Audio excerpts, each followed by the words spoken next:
But I'm 20 years old, and I'm just crossing items off my bucket list like crazy. This was one. I spent a lot of time watching Fred Rogers. And as I'm going through the Bible, there's a lot of people that needed Fred Rogers in their life. night, and that's Jacob, of Jacob and Esau, son of Isaac. So, back in the Old Testament, in Genesis, Isaac, son of Abraham, has two sons. He's one named Jacob, one named Esau. First out is Esau, and it says two things about Esau. He says he's red baby, and he's hairy. A good depiction of Esau that was used as a sermon illustration was Esau was Chewbacca. Hair. He's the hairy guy. And then, grabbing on to Chewbacca's, Esau's, ankle was Jacob. And that's what actually Jacob means. Esau means hairy, Jacob means heel grabber, also known as Seth. So it already starts out with Jacob. He already has the bad hand. He's named second. And you'll see in his life that doesn't help things. Because he's second, he doesn't have the birthright. And as they grow up, Esau becomes this excellent hunter. And today he was probably the perfect son to a father. He was probably good at baseball, probably was very manly, always brought home the game, was smart, got good grades, was a leader. And there's Jacob. It said Jacob was a quiet man and that's liked to stay at home. I relate with Jacob. I'm not the hunter. I'm a quiet man at home. But other things we learn about Jacob is Jacob, he's not the manliest of guys. In fact, it says he likes to cook. Which, I'm not sure about the time back then probably, but the time right now, it's like, guys that cook, they're kind of girly. You know, that's like a class you learn in home ec, which I'm an FFA kid. And there was FFA, and then there's FHA, and so it's future farmers, which was an all-males thing back in the day, and then future homemakers, and that was an all-female thing. They changed it, but there's still that stereotype. So Jacob liked to cook. And it said one day he was cooking lentil stew, and his brother comes in and says, Jacob, give me some of that stew. I like to think that they had the same relationship as like Napoleon Dynamite.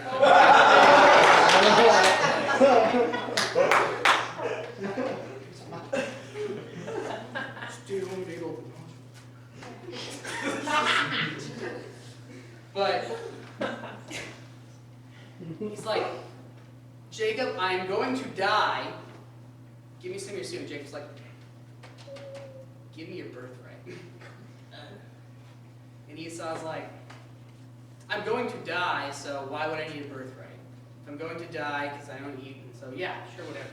So Jacob is like, score, I got this birthright. And that's important to Jacob.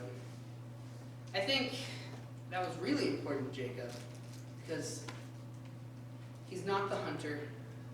He's not daddy's favorite. It says in Genesis 25:28 says, Isaac loved Esau. Doesn't say anything about Jacob. And so I think Jacob's already in this state of turmoil. And so he's happy to have this birthright. It's kind of like a yes for him. Yes. I like that movie. There's some people that don't like that movie. My roommates, when I first watched it, like, it's a great movie. They were right, it's not a good movie, it's great. But this birthright was an important thing. He finally gets it, and he's trying. Jacob, like every man in history, is born with this God-shaped hole in his chest. And he's trying to fill it with all these things, and he's just looking for acceptance. That's what he's trying to fill. And he thinks he got his birthright. He's filling with that. And just like in our lives, when we try to fill it with that God-shaped hole with other things of God, it doesn't work out. He wants more. And so, as the father, Isaac, got older, Again, he couldn't see, and then it becomes like out of Napoleon Dynamite into like this like heist, like trickery movie, kind of like Now You See Me almost. They're duping the father, Isaac and his mom. This is how it goes down. Father, he's old, can't see. He's like, I'm going to die. I need to bless one of my sons. And he says, all right, Esau, I'm going to bless you. Go get me a last meal. Go catch me a meal and come back. And as I eat the meal, I'll bless you. Well, the mother hears this. She goes to Jacob. She says, Jacob, here's the plan. What we're going to do is we're going to duct tape my rug to you so you'll feel hairy. I'll make a meal because I know how your father likes a meal cooked. And we're going to go in there and we're going to steal that blessing. And so this is kind of how it goes down. Oh, where was I at?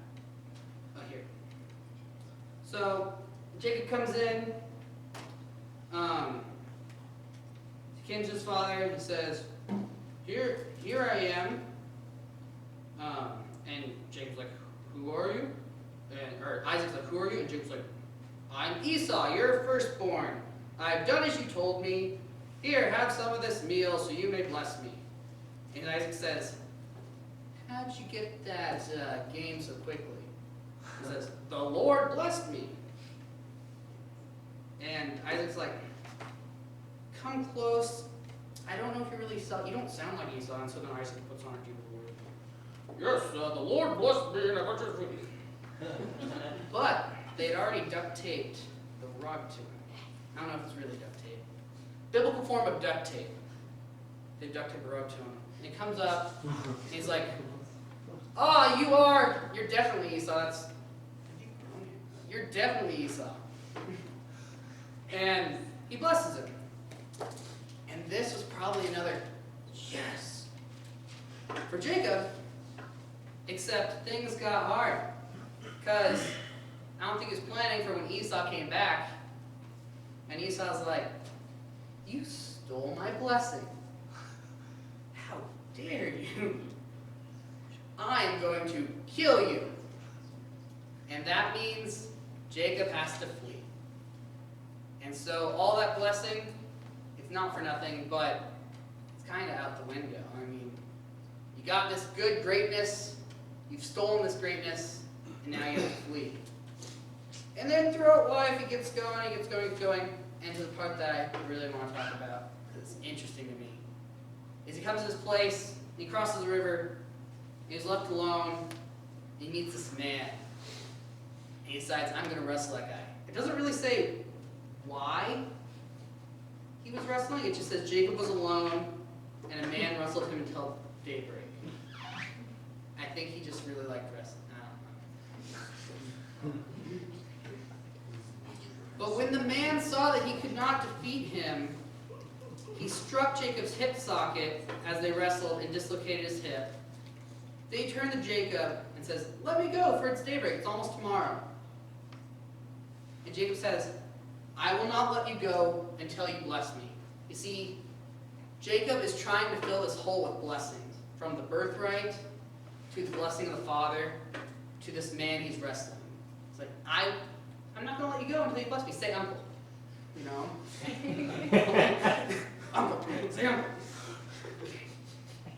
I wasn't good at wrestling as a child. I said uncle a lot. And I didn't have any older brothers, so. And 2 younger sisters.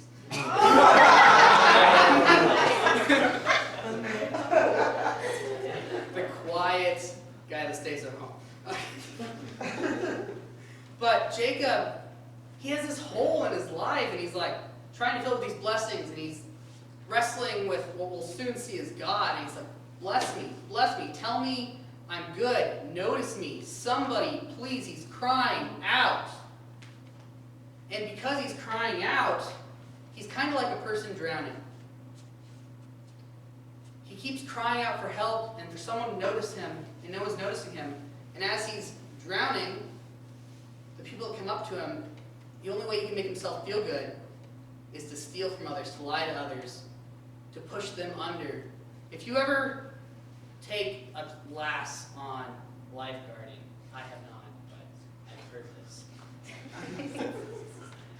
But they tell you this when you go to camps and stuff too. Never swim out to save a person who's drowning. Throw them something first, because if you go out to them, they're in a state of panic. They're just trying to push down anything. So you can go out there, and oftentimes you'll find two people at the bottom of the lake, because the person that went out to rescue them, they will end up pushing them under, because they'll both end up drowning. But that's kind of what Jacob's doing, is struggling with this guy, and he's looking for just something to grasp onto in life. And the blessings aren't working, the birthright's not working, and he's just, someone notice me, someone please acknowledge me. I hurt, I don't feel loved. And you know what the guy says back? He says, I'm not going to let you go until you bless me. And the guy that ends up being God says, what is your name? And this kind of stops Jacob in his tracks. Because for the first time and forever, somebody cares about him. Someone wants to know his name. Even just saying, what is your name, shows that he has this intentionality of knowing you. And even though it's God, and God formed each of us in our mother's womb and knows the amount of hairs on our heads, just God knew that that's what Jacob needed at that time. He needed someone to know him, to notice him. He says, what is your name? And this is stopped in his tracks. And Jacob, he replied. And that man says, no, that's not your name anymore. Your name is Israel, because you have struggled with God, and you've struggled with men. You've had this wrestling all your life. You're trying to fill it with this and that and this and that. And you've prevailed. You finally found what you're going to fill that hole with. And at that time, it's God. But today, for each of us, as we're wrestling, as we're crying out to anyone and anything, as we're trying to fill this hole with whatever feels good, whatever smells good, whatever we can get from others, that hole is a God-shaped hole, and that hole is a Jesus-shaped hole.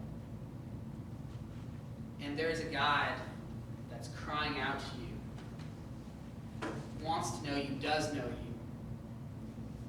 And that's the only thing that can fill that hole. So God changed his name to Israel. And with that, he says, what's your name? And he says, why do you ask my name? And at that, Jacob knew he was wrestling with God, and that God had blessed him. At the time I was watching Mr. Rogers' Neighborhood, I was kind of like Jacob. I was looking for anyone to notice me. I was bullied at school. I was the bully at school. I acted out for attention. I just wanted someone to take the time to really know who Dylan was, because I didn't even know who Dylan was. And in Mr. Rogers' Neighborhood, it always starts with the scene of a stoplight. The stoplight's blinking yellow. Did you watch that? It was like a time to slow down. And Mr. Roger always looked at the camera. And he did this all intentionally. He was a pastor, and that was his call for ministry. If you watch interviews with him, he say, that 30 minutes of television, that's when I minister. But he always looked and said, will you be my neighbor? I care about you, I want to know about you. He always asked. And it was almost a one-way conversation, but the intentionality was felt. They asked how you were doing. When he'd be teaching a lesson on anger, like, this what makes me mad, does this make you mad? What makes you mad?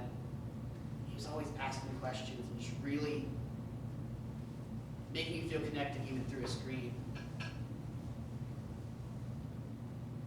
We, as Christians, are called to be the light of the world. Anyone that's struggling, knowing who they are, anyone that's struggling, wrestling, just wanting to be known, know that there's a man at the door knocking, that he just wants to know all about you. But as Christians, in light of the world Christians, it's also our responsibility to go and know others. So, let's make this eternal neighborhood